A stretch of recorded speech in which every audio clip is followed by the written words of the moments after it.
Box ഓഫീസിൽ ഒരു വൻ പരാജയമായി മാറിയെങ്കിലും ഇന്ത്യൻ ടു മുന്നോട്ട് വെച്ച ആശയം വളരെ സോഷ്യൽ റിലവൻ്റ് ആയിരുന്നു.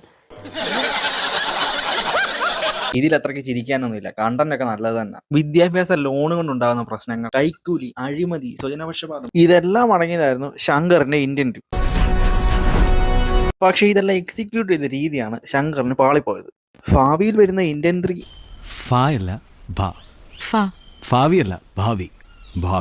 അതെ, ഭാവിയിൽ വരുന്ന ഇന്ത്യൻ 3 നന്നായിരിക്കും. പക്ഷേ ഇതെല്ലാം ഉപയോഗിച്ചപ്പോഴും ഒരുപാട് ലോജിക് ഇല്ലാത്ത സീനുകളും ഇന്ത്യൻ ടു ക്രിയേറ്റ് ചെയ്ത് വെച്ചിട്ടുണ്ട്.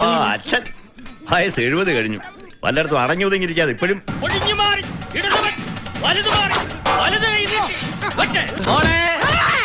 അങ്ങനെ ഇന്ത്യൻ ടൂവിൽ ഉപയോഗിച്ച സോഷ്യൽ റിലവൻ്റായ കാര്യങ്ങളും അദ്ദേഹത്തിൻ്റെ പഴയകാല സിനിമകളുടെ റെഫറൻസും ഇതുകൂടാതെ ലോജിക് ഇല്ലാതെ ശങ്കർ ചെയ്ത ആ കുറേ സീനുകളുമൊക്കെയാണ് ഇന്ന് ഈ വീഡിയോയിൽ നമ്മൾ കാണാൻ പോകുന്നത്. അപ്പോൾ നമുക്ക് സമയം ഒട്ടും കളാതെ നേരെ വീഡിയോയിലേക്ക് പോകാം. ഇതുകൂടാതെ ഇന്ത്യൻ ടു എന്ന സിനിമയെക്കുറിച്ചുള്ള നിങ്ങളുടെ അഭിപ്രായങ്ങൾ കൂടി ഇന്ന് കമൻറ്റ് ഇട്ടേക്കണേ.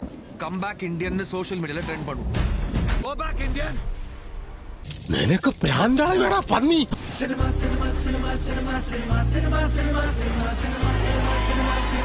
സിനിമ ഫാക്ട്സ് മലയാളം സിനിമയെക്കുറിച്ച് എന്തും ചർച്ച ചെയ്യപ്പെടും. First one, common man.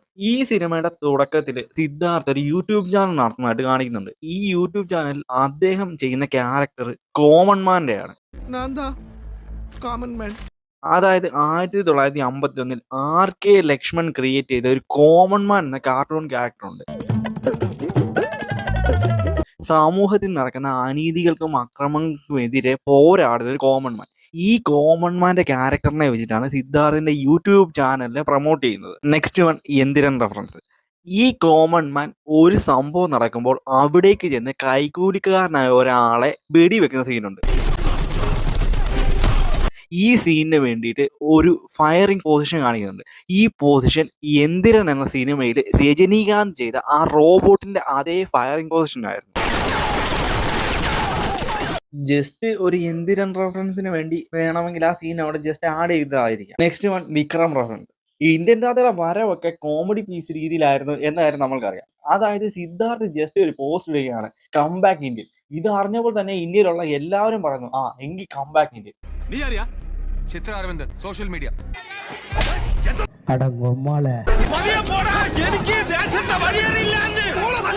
അങ്ങനെയാണ് ഇന്ത്യൻ താത്ത ഇന്ത്യയിലേക്ക് വരുന്നത്. അതിനായി തുടക്കത്തിൽ നടക്കുന്ന ഫൈറ്റ് സീനിൽ വെച്ച് ഇന്ത്യൻ താത്ത പറയുന്നുണ്ട്, ആരംഭിക്കലാമ. ഇത് 2 വർഷം മുമ്പ് ഇറക്കിയ വിക്രം സിനിമയിലെ റെഫറൻസ് ആയിരുന്നു. കാരണം നമുക്ക് എല്ലാവർക്കും പെട്ടെന്ന് തന്നെ മനസ്സിലാവും. Next one, Dasavatharam reference. ദശാവതാരത്തിന്റെ ഒരു റെഫറൻസ് അല്ല, ഏറെക്കുറെ അതിനെ തോന്നിപ്പിക്കുന്ന രീതിയിലുള്ള സീൻ. അതായത് ഇന്ത്യൻ താത്ത തമിഴ്നാട്ടിലേക്ക് വരുമ്പോൾ എയർപോർട്ടിൽ വെച്ച് അദ്ദേഹത്തെ ചെക്ക് ചെയ്യുന്ന ഒരു സീനുണ്ട്. ഈ സീനിൽ വെച്ച് അദ്ദേഹം ഒരു പ്രത്യേക തരത്തിലുള്ള ശബ്ദത്തിൽ പാട്ട് പാടുന്നുണ്ട്. ഈ സീൻ ശരിക്കും OTT റിലീസായ പ്രിന്റിലില്ല. എന്നാൽ ഇത് തിയേറ്ററിൽ കണ്ടവർക്ക് ഈ സീൻ വ്യക്തമായിട്ട് കാണാൻ കഴിഞ്ഞു. ഈ സീൻ എവിടെ പോയെന്ന് ചോദിച്ചാൽ അതൊക്കെ ചിലപ്പോൾ ലാഗ് ആയതുകൊണ്ട് കട്ട് ചെയ്ത് കളഞ്ഞായിരിക്കും. ഈ സീനിലെ ആ ശബ്ദം ഏറെക്കുറെ ദശാവതാരത്തിലെ ആ വല്യമ്മയുടെ അതേപോലൊരു സൗണ്ട് ആയിരുന്നു. ഈ എയർപോർട്ടിൽ വെച്ച് ഇന്ത്യൻ താത്ത വേഷം മാറിയാണ് വരുന്നത്. അതായത് ഈ വേഷം മാറി വരുന്ന ഇന്ത്യൻ താത്ത പിന്നീട് നെടുമുടി വേണുവിന്റെ ക്യാരക്ടറിനെ തട്ടിക്കൊണ്ട് പോകുന്നുണ്ട്. ഈ തട്ടിക്കൊണ്ട് പോകുമ്പോൾ ഒന്ന് ചെയ്സ് ചെയ്യാൻ പോലുള്ള ബുദ്ധി ആ കൂടെയുള്ള പോലീസുകാർക്കൊന്നും ഇല്ല. എടാ, നിന്റെ അച്ഛനെ അവിടെ തട്ടിക്കൊണ്ട് പോകുന്നത് പോയി പിടിക്കണവനെ.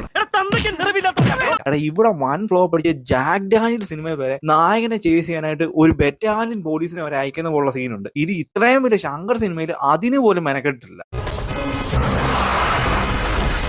Next one, Mudhalvan reference. ശങ്കറിന്റെ ഏറ്റവും മികച്ച സിനിമ ഏതാണെന്ന് ചോദിച്ചാൽ ഒരുപാട് ഓപ്ഷൻസ് കാണാം. എന്നാൽ ശങ്കറിന്റെ ഏറ്റവും മികച്ച തിരക്കഥ ഏതാണെന്ന് ചോദിച്ചാൽ അതിന് ഒറ്റ ഉത്തരമേ ഉള്ളൂ, അത് മുതൽവനാണ്. ഈ മുതൽവൻ സിനിമയുടെ ഒരു ചെറിയ കോമഡി റെഫറൻസ് ജസ്റ്റ് ഒന്ന് പ്ലേസ് ചെയ്യുന്നുണ്ട് ഇതേ ഇന്ത്യൻ ടൂവിൽ. അതായത് മുതൽവൻ എന്ന സിനിമയിലെ വടിവേലുവിന് കോമഡി ക്യാരക്ടർ ഉണ്ട്. ഈ കോമഡി ക്യാരക്ടറിന്റെ ഇടുപ്പിൽ എപ്പോ ആര് പിടിച്ചാലും ഉടനെ പോടാ പന്നി എന്ന് പറയുന്ന ഒരു സീനുണ്ട്. ഇതേ കോമഡി സീൻ ഇവിടെ പ്ലേസ് ചെയ്തപ്പം അത് നടനെയല്ല നടിയെ വെച്ചിട്ടാണ്. അതായത് പ്രിയ ഭവാനി ശങ്കറിന്റെ ഇടുപ്പിൽ പിടിക്കുന്ന സീനിൽ വെച്ച് ഇതേ ഡയലോഗ് ജസ്റ്റ് ഒന്ന് റെഫറൻസ് പോലെ പറയുന്നുണ്ട്. നെക്സ്റ്റ് വൺ, അന്യൻ റെഫറൻസ് അല്ലെങ്കിൽ ചാരി റെഫറൻസ്. ഈ സിനിമയിൽ കേസ് അന്വേഷിക്കാനായി ബോബി സിംഹയുടെ വിവേകുണ്ട്. ഈ സീനിൽ വിവേകിനെ വെച്ചത് തന്നെ ഒരു പക്ഷേ അന്യൻ സിനിമയിലെ ചാരിയോട് ഊമിക്കുന്ന രീതിയിലായിരുന്നു. കാരണം അതേപോലുള്ള ഡയലോഗുകളും കോമഡികളും തന്നെയായിരുന്നു ഈ സിനിമയിൽ വിവേക് ചെയ്തത്. കബീം കുബാം കുബാം കബീം. Next one Big Boss reference. Big Boss show തമിഴിൽ നടത്തിയത് കമലഹാസനായിരുന്നു. കമലഹാസന്റെ അവിടുത്തെ ഏറ്റവും വലിയൊരു ഡയലോഗായിരുന്നു ഓടവും മുടിയാത് ഒളിക്കവും മുടിയാത്. ഇന്ത്യൻ്റെ അകത്ത് ലൈവ് വരുമ്പോൾ ഇതേ ഡയലോഗ് പറയുന്നുണ്ട്. Next one Shivaji reference. ഈ ചിത്രത്തിൽ ബ്രെയിൻ വാഷ് ചെയ്യുന്ന ഇന്ത്യൻ താത്തയെ പോലെ ഒരു ക്യാരക്ടറിനെയാണ് ആ സീനിലൊക്കെ കാണിക്കുന്നത്. അതായത് ഇപ്പോഴുള്ള തലമുറയെ ബ്രെയിൻ വാഷ് ചെയ്ത് അവരുടെ സ്വന്തം ഫാമിലിയെ ഒറ്റ കൊടുക്കുന്ന രീതിയിലുള്ള ഒരു നെഗറ്റീവ് ഷെയ്ഡ് ക്യാരക്ടർ പോലെ. അത് എന്തിനായിരുന്നു കാണിച്ചതെന്ന് അടുത്ത ഇന്ത്യൻ 3 വരുമ്പോഴേ അറിയാൻ പറ്റും. ഇങ്ങനെയുള്ള ഒരു സീനിൽ വെച്ച് ശിവാജി റെഫറൻസ് കാണിക്കുന്നുണ്ട്. അതായത് ശിവാജിയിലെ ഇന്റർവെല്ലിന് ശേഷമുള്ള ഒരു സീനിൽ വെച്ച് ആ ബജ്ജിക്കടയിലെ സീൻ നമുക്ക് ആർക്കും മറക്കാൻ സാധ്യതയില്ല. ശങ്കറിന്റെ ഒരു വൻ ബിൽഡപ്പ് സീനായിരുന്നു ഇത്. ശിവാജിയിൽ രജനി ചെയ്ത ഇതേ സീനിനെ വീണ്ടും റീക്രിയേഷൻ പോലെ ഈ ഇന്ത്യൻ സിനിമയിൽ കാണിക്കുന്നുണ്ട്.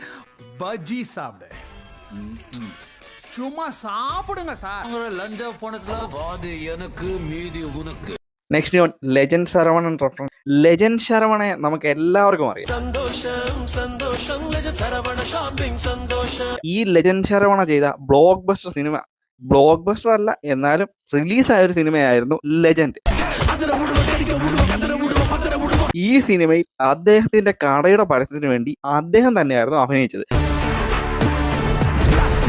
ഇതേപോലെ തന്നെയുള്ള റെഫറൻസ് പോലെ ഈ ചിത്രത്തിൽ ഒരു കൂട്ടുകാരൻ അദ്ദേഹത്തിന്റെ അങ്കിളിനോട് സ്വന്തം കടയ്ക്ക് സ്വന്തമായി പരസ്യം ചെയ്യാൻ പറയുന്നുണ്ട്. അപ്പോൾ തന്നെ ലെജൻഡ് ശരവണ എന്ന ഷോറൂമിന് വേണ്ടി ചെയ്ത ആഡ് പോലെ ജസ്റ്റ് ഒരു റെഫറൻസ് ഇവിടെയും കാണിച്ചു പോകുന്നു.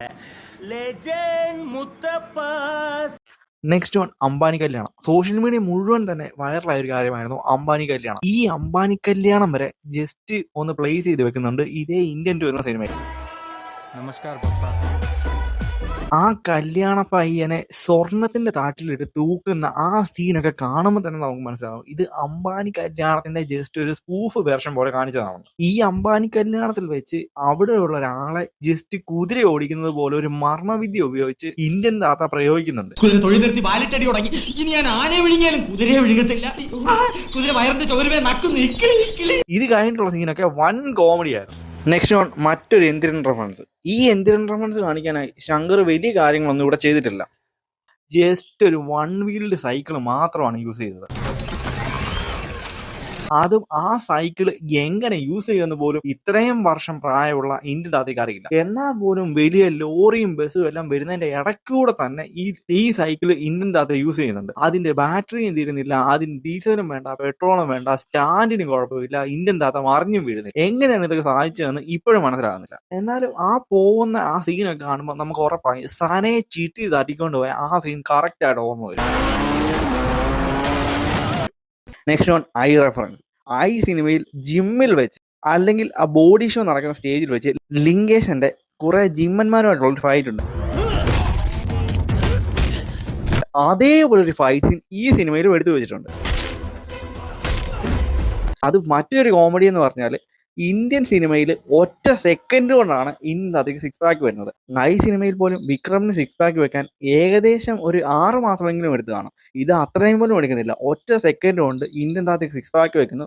അവിടെ വെച്ച് അത്രയും പേരുമായി ഫൈറ്റ് ഉണ്ടാക്കുന്നു. ഈ ഫൈറ്റിന് ശരിക്കും ഐ സിനിമയെ ഓർമ്മിപ്പിക്കുന്ന രീതിയിലായിരുന്നു. വേറെ എന്തെങ്കിലും റെഫറൻസുകളോ ലോജിക് മിസ്റ്റേക്കുകളോ നിങ്ങൾക്ക് തോന്നിയിട്ടുണ്ടെങ്കിൽ അതൊന്ന് കമന്റ് ബോക്സിൽ പറയണേ.